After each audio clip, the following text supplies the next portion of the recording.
The most important thing that you need to have a successful garden is sunshine. People tend to forget that, and they worry about their soil, or they worry about which plants to buy, or they worry about all kinds of other things.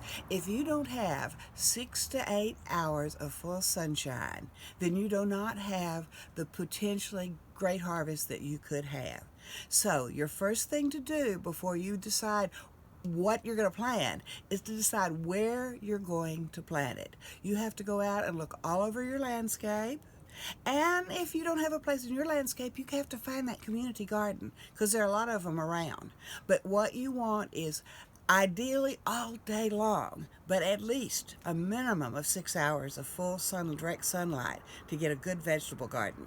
Now, the problem is in the wintertime, you're trying to decide, are you going to have that full sunlight? And I'm not talking about general light that's just glowing and it's bright and you can see with it. I'm talking about the sun actually hitting that spot. Because right behind your house on the north side of the house, if you're standing there, there's enough light you can read by it. So you think, hey, this is sunlight, I'm in sunlight. But you're not really, not the kind of sunlight the plants are going to have to use to grow, to make the food so they can grow. So you want direct sunlight, full. If you have a light meter, that's ideal. But the next thing to know is south side of the house is optimum.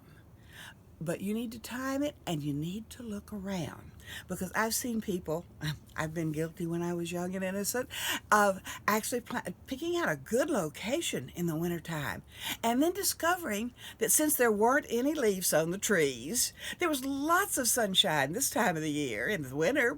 But by summertime, it was in the shade. It was practically, some plants were practically in the dark. You can't do that. So the number one thing you have to do first is go out and find where your sunshine is, because after you've done that, you can start thinking about the soil.